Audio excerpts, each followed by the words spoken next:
ದೇವರ ನಾಮಕ್ಕೆ ಸ್ತೋತ್ರವಾಗಲಿ. ಒಂದು ಸಮುವೇಲನು 15ನೇ ಅಧ್ಯಾಯ.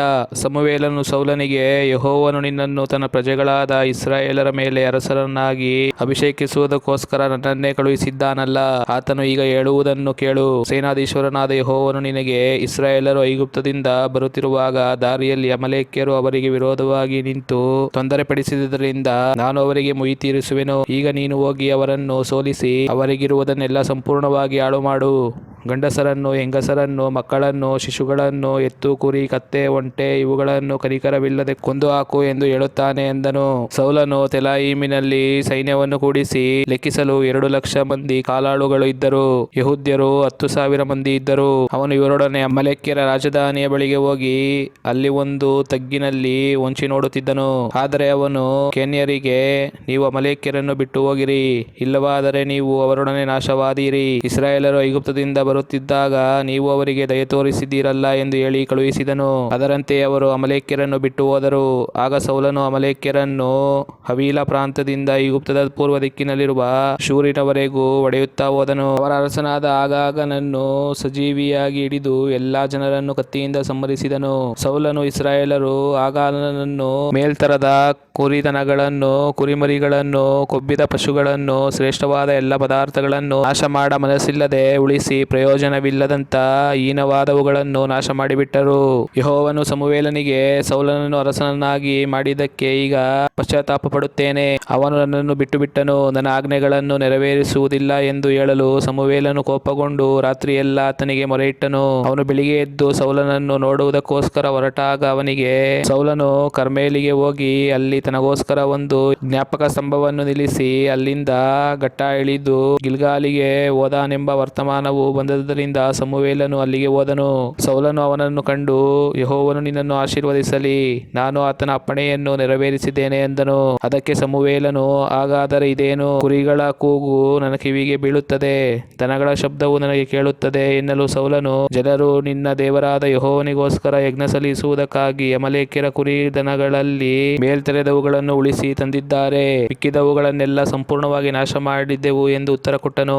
ಆಗ ಸಮುವೇಲನು ಅವನಿಗೆ, ಅದಿರಲಿ, ಯೆಹೋವನು ಕಳೆದ ರಾತ್ರಿಯಲ್ಲಿ ನನಗೆ ಹೇಳಿದ್ದನ್ನು ತಿಳಿಸುತ್ತೇನೆ, ಕೇಳು ಎನ್ನಲು ಅವನು, ಹೇಳು ಅಂದನು. ಸಮುವೇಲನು, ನೀನು ನಿನ್ನ ದೃಷ್ಟಿಯಲ್ಲಿ ಅಲ್ಪನಾಗಿದ್ದರೂ ಯೆಹೋವನು ನಿನಗೆ ಇಸ್ರಾಯೇಲರಲ್ಲಿ ರಾಜ್ಯಾಭಿಷೇಕ ಮಾಡಿದ್ದರಿಂದ ನೀನು ಎಲ್ಲಾ ಕುಲಗಳಲ್ಲಿ ಶಿರಸಾದಿ.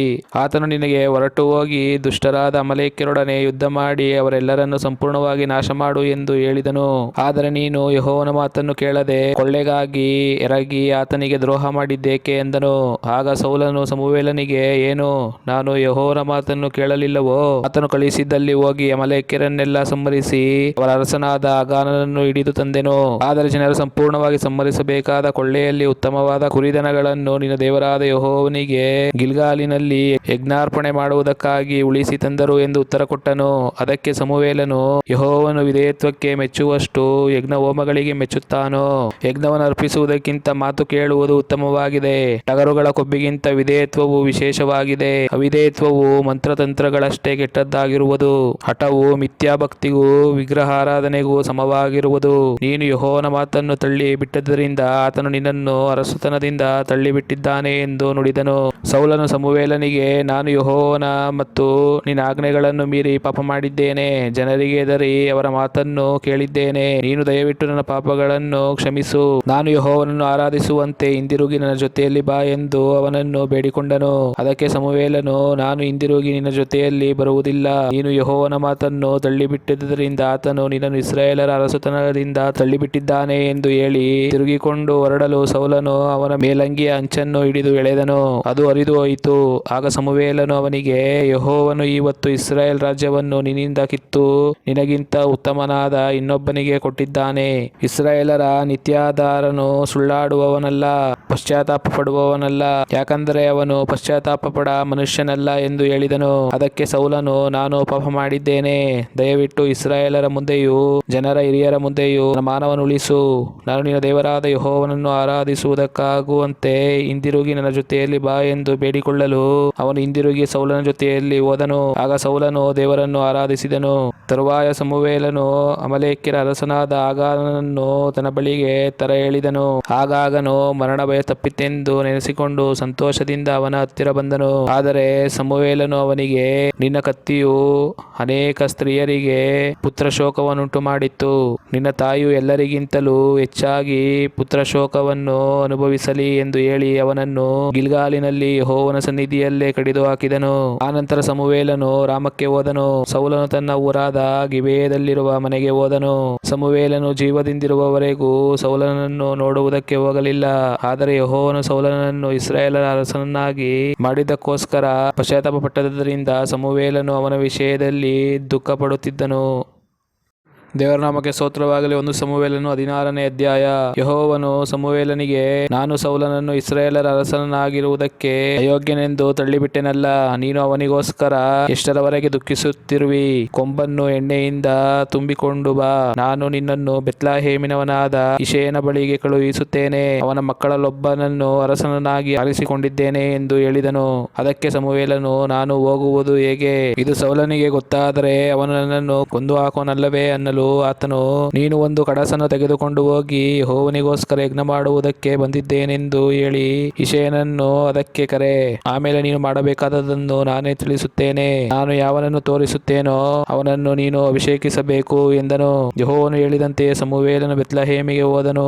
ಆ ಊರಿನ ಹಿರಿಯರು ನಡುಗುತ್ತಾ ಬಂದು ಅವನನ್ನು ಎದುರುಗೊಂಡು, ನಿನ್ನ ಆಗಮನವು ನಮಗೆ ಶುಭಕರವಾಗಿದೆಯೋ ಎಂದು ಕೇಳಲು ಅವನು, ಹೌದು, ಶುಭಕರವಾಗಿದೆ. ಯೆಹೋವನಿಗೆ ಯಜ್ಞವನ್ನು ಅರ್ಪಿಸುವುದಕ್ಕೆ ಬಂದಿದ್ದೇನೆ. ನೀವು ನಿಮ್ಮನ್ನು ಶುದ್ಧಪಡಿಸಿಕೊಂಡು ನನ್ನ ಜೊತೆಯಲ್ಲಿ ಯಜ್ಞಕ್ಕೆ ಬನ್ನಿರಿ ಎಂದು ಹೇಳಿ ಇಷಯನನ್ನು ಅವನ ಮಕ್ಕಳನ್ನು ಶುದ್ಧೀಕರಿಸಿ ಅವರನ್ನು ಯಜ್ಞಕ್ಕೆ ಕರೆದನು. ಅವರು ಬರಲು ಅವನು ಎಲಿಯಾಬನನ್ನು ನೋಡಿ, ನಿಶ್ಚಯವಾಗಿ ಯೆಹೋವನು ಅಭಿಷೇಕಕ್ಕೆ ಆರಿಸಿಕೊಂಡವನು ಆತನ ಮುಂದೆ ಇದ್ದಾನೆ ಎಂದುಕೊಂಡನು. ಆದರೆ ಯೆಹೋವನು ಸಮುವೇಲನಿಗೆ, ನೀನು ಅವನ ಚೆಲುವಿಕೆಯನ್ನು ನೀಳವನ್ನು ನೋಡಬೇಡ, ನಾನು ಅವನನ್ನು ತಳ್ಳಿಬಿಟ್ಟಿದ್ದೇನೆ. ಯೆಹೋವನು ಮನುಷ್ಯರಂತೆ ಹೊರಗಿನ ತೋರಿಕೆಯನ್ನು ನೋಡದೆ ಹೃದಯವನ್ನೇ ನೋಡುವವನಾಗಿದ್ದಾನೆ ಎಂದನು. ಇಷಯನು ಅಬೀನಾದಾಬನನ್ನು ಸಮುವೇಲನ ಬಳಿಗೆ ಬರಮಾಡಲು ಸಮುವೇಲನು ಯೆಹೋವನನ್ನು ಇವನನ್ನು ಆರಿಸಿಕೊಳ್ಳಲಿಲ್ಲ ಎಂದನು. ತರುವಾಯ ಇಷಯನು ಶಾಮ ಎಂಬವನನ್ನು ಬರಮಾಡಲು ಸಮುವೇಲನು ಯೆಹೋವನು ಇವನನ್ನು ಆರಿಸಿಕೊಳ್ಳಲಿಲ್ಲ ಎಂದು ಹೇಳಿದನು. ಹೀಗೆ ಇಷಯನು ತನ್ನ ಮಕ್ಕಳಲ್ಲಿ 7 ಮಂದಿಯನ್ನು ಅವನ ಬಳಿಗೆ ಬರಮಾಡಿದರು. ಅವನು ಯೆಹೋವನು ಇವರನ್ನು ಆರಿಸಿಕೊಳ್ಳಲಿಲ್ಲ ಎಂದು ನುಡಿದನು. ಆನಂತರ ಸಮುವೇಲನು ಇಷಯನನ್ನು, ನಿನ್ನ ಮಕ್ಕಳೆಲ್ಲ ಇಷ್ಟೇ ಮಂದಿಯೋ ಎಂದು ಕೇಳಲು ಅವನು, ಇವರೆಲ್ಲರಿಗಿಂತಲೂ ಚಿಕ್ಕವನು ಒಬ್ಬನಿರುತ್ತಾನೆ, ಅವನು ಕುರಿ ಮೇಯಿಸುವುದಕ್ಕೆ ಹೋಗಿದ್ದಾನೆ ಎಂದು ಉತ್ತರ ಕೊಟ್ಟನು. ಆಗ ಸಮುವೇಲನು ಅವನನ್ನು ಕರೆಕಳುಹಿಸು, ಅವನು ಬರುವವರೆಗೂ ನಾವು ಊಟಕ್ಕೆ ಕೂತುಕೊಳ್ಳಬಾರದು ಎಂದು ಹೇಳಲು ಇಷಯನು ಅವನನ್ನು ಕರತರಿಸಿದನು. ಅವನು ಕೆಂಬಣ್ಣದವನು, ಸುಂದರ ನೇತ್ರನು, ನೋಟಕ್ಕೆ ರಮಣೀಯನೂ ಆಗಿದ್ದನು. ಯೆಹೋವನು ಸಮುವೇಲನಿಗೆ, ಎದ್ದು ಅವನನ್ನು ಅಭಿಷೇಕಿಸು, ನಾನು ಆರಿಸಿಕೊಂಡವನು ಇವನೇ ಎಂದು ಆಜ್ಞಾಪಿಸಲು ಸಮುವೇಲನು ಎಣ್ಣೆಯ ಕೊಂಬನ್ನು ತೆಗೆದುಕೊಂಡು ಅವನನ್ನು ಅವನ ಸಹೋದರರ ಮಧ್ಯದಲ್ಲಿ ಅಭಿಷೇಕಿಸಿದನು. ಕೂಡಲೇ ಯೆಹೋವನ ಆತ್ಮವು ದಾವೀದನ ಮೇಲೆ ಬಂದು ನೆಲೆಗೊಂಡಿತು. ಆನಂತರ ಸಮುವೇಲನು ರಾಮಕ್ಕೆ ಹೊರಟು ಹೋದನು. ಯೆಹೋವನ ಆತ್ಮವು ಸೌಲನನ್ನು ಬಿಟ್ಟು ಹೋಯಿತು. ಯೆಹೋವನು ಕಳುಹಿಸಿದ ದುರಾತ್ಮವು ಬಂದು ಅವನನ್ನು ಪೀಡಿಸುತ್ತಿದ್ದುದರಿಂದ ಅವನ ಸೇವಕರು ಅವನಿಗೆ, ಇಗೋ, ದೇವರಿಂದ ಬಂದ ದುರಾತ್ಮವು ನಿನ್ನನ್ನು ಪೀಡಿಸುತ್ತಾ ಇದೆ. ಸ್ವಾಮಿ, ಅಪ್ಪಣೆಯಾಗಲಿ, ನಿನ್ನ ಸನ್ನಿಧಿಯಲ್ಲಿ ನಿಂತಿರುವ ನಿನ್ನ ಸೇವಕರಾದ ನಾವು ಹೋಗಿ ಕಿನ್ನರಿ ಬಾರಿಸುವವರಲ್ಲಿ ನಿಪುಣನಾದ ಒಬ್ಬನನ್ನು ಹುಡುಕಿ ತರುತ್ತೇವೆ. ಯೆಹೋವನಿಂದ ಕಳುಹಿಸಲ್ಪಟ್ಟ ದುರಾತ್ಮವು ನಿನ್ನ ಮೇಲೆ ಬರುವಾಗ ಅವನು ಬಾರಿಸಿದರೆ ನಿನಗೆ ಉಪಶಮನವಾಗುವುದು ಎಂದು ಹೇಳಿದರು. ಸೌಲನು ಅವರಿಗೆ, ಚೆನ್ನಾಗಿ ಬಾರಿಸಬಲ್ಲವನಾದ ಒಬ್ಬನನ್ನು ನನಗೋಸ್ಕರ ಹುಡುಕಿ ಕರಕೊಂಡು ಬನ್ನಿರಿ ಎಂದು ಆಜ್ಞಾಪಿಸಲು ಸೇವಕರಲ್ಲೊಬ್ಬನು ಅವನಿಗೆ, ಬೆತ್ಲೆಹೇಮಿನವನಾದ ಇಷಯನ ಮಗನನ್ನು ನೋಡಿದ್ದೇನೆ, ಅವನು ಚೆನ್ನಾಗಿ ಬಾರಿಸಬಲ್ಲವನು, ಪರಾಕ್ರಮಶಾಲಿಯು, ರಣಶೂರನು, ವಾಕ್ಚಾತುರನು, ಸುಂದರನು, ಯೆಹೋವನ ಅನುಗ್ರಹವನ್ನು ಹೊಂದಿದವನು ಆಗಿದ್ದಾನೆಂದು ತಿಳಿಸಿದನು. ಕೂಡಲೇ ಸೌಲನು ಇಷಯನ ಬಳಿಗೆ ದೂತರನ್ನು ಕಳುಹಿಸಿ ಅವನಿಗೆ, ಕುರಿಗಳನ್ನು ಮೇಯಿಸುತ್ತಿರುವ ನಿನ್ನ ಮಗನಾದ ದಾವೀದನನ್ನು ನನ್ನ ಬಳಿಗೆ ಕಳುಹಿಸು ಎಂದು ಹೇಳಿಸಿದನು. ಇಷಯನು ರೊಟ್ಟಿಯನ್ನು, ಒಂದು ಬುದ್ದಲಿ ದ್ರಾಕ್ಷಾರಸವನ್ನು, ಒಂದು ಹೋತಮರಿಯನ್ನು ಕತ್ತೆಯ ಮೇಲೆ ಏರಿಸಿ ತನ್ನ ಮಗನಾದ ದಾವೀದನ ಮುಖಾಂತರ ಸೌಲನಿಗೆ ಕಳುಹಿಸಿದನು. ಹೀಗೆ ದಾವೀದನು ಸೌಲನ ಬಳಿಗೆ ಬಂದು ಅವನ ಸೇವಕನಾದನು.